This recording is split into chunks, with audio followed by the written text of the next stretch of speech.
Today I'm going to share with you all the ways that castor oil has and hasn't worked for me. If you're new to my channel, my name is Jentri and I help women over 40 restore their skin. A few secret ways that you can use your castor oil that we actually didn't mention in part 1.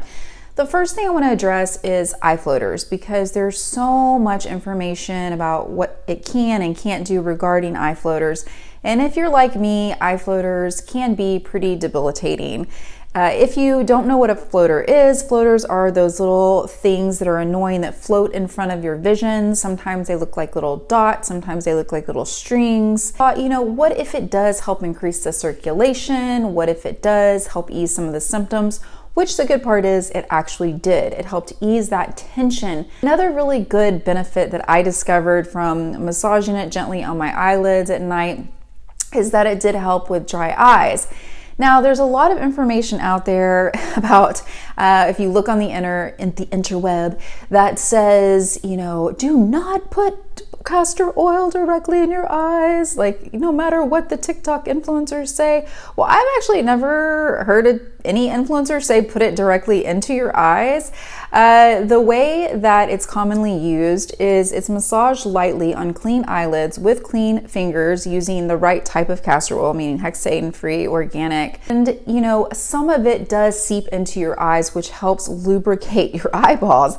Now, if you're allergic to it, that's an entirely different story. There's going to be a handful of people, and maybe that's even you, unfortunately, that can't tolerate it. Just because something's natural doesn't mean that you're not going to be allergic to it or be able to tolerate it. If you're using the right castor oil with the information that I've obtained online through doctors that give unbiased information based on studies, it shows that it can be very effective. Okay, let's talk about pain, because in the first episode, part 1, I talked about how it's helped me with the symptoms revolving around a very large fibroid that I've had for the last couple of years.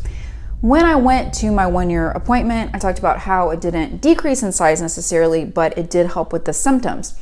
So whenever I was having this pain in one of my breasts, that was very unusual. I know there are hormonal fluctuations. I know all about breast tenderness, etc., because I suffer from really severe cramps when it's that time of the month.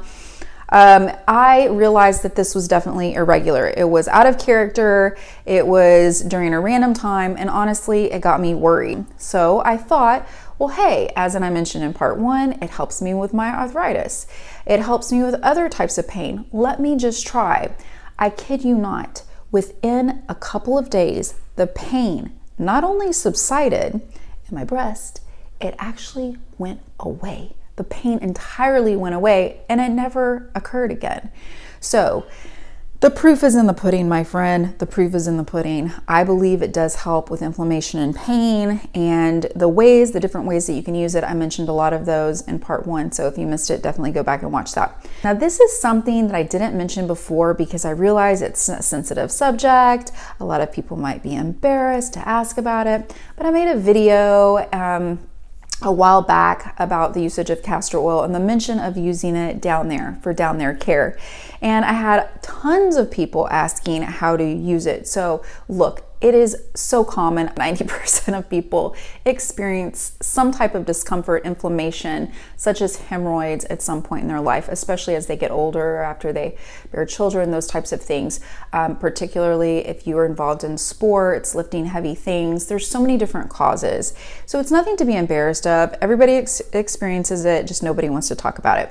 So I can tell you, castor oil is also very effective for decreasing the inflammation, the pain, the swelling associated with those types of things. Now, the way that you might want to apply it really depends on you, but obviously we always want to make sure we're working in a clean environment and all of our parts are clean, and you can put it on a cotton, probably square rather than a cotton ball, but a cotton ball may work as well. Something to apply it. And look, again, the theme of the day is the proof is in the pudding, right? Sometimes there's not. I'm all about the tried and true, by the way. I'm all about science. I love doing my own research. I love things that are tried and true that have been around for 50 years. That is like so valuable to me.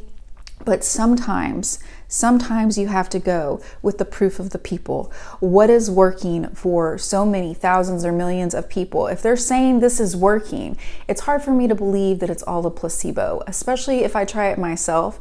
You know, there's so many people that are going to try to scare you out of trying something, and you just have to be reasonable, use logic, but, you know, move with precaution, you know, move with safety measures. Don't do anything that can hurt you. If you're unsure, make sure and talk to your healthcare professional, or just make sure you do enough research to where you know that you're not putting yourself at risk of something serious like an infection, where you're gonna have to go to the doctor. Most of the time when we're doing these things, we're trying to heal ourselves. And I will say, lots of people turn to these types of unconventional remedies. I'm just gonna say unconventional, because, you know, it's for a couple of reasons. One, maybe there's not a huge profit to be made out of it. Maybe they're not selling it. Or maybe it hasn't been studied the way other things have been studied. But again, if it's been around for so many decades and so many people are benefiting from it, and people are desperate because the things that are conventional, perhaps they're pharmaceutical or whatever it is that they're offering over the counter, aren't working, then sometimes desperate times call for desperate measure. If you are taking all the things for your arthritis or your pain or your this or that or your dry eyes or the hemorrhoids, whatever it is, and it's not working, sometimes, you know, we're going to just try things because we are desperate for something that works. So that is my intention with you today, is to share these things in hopes that some of these things will provide you comfort and perhaps even a remedy for something that you're suffering from. Again, my name is Jentri and I help women over 40 restore their skin. If you missed part 1, definitely go back and watch it. And I hope this information was so helpful. Please share it with a friend, like and subscribe to my channel.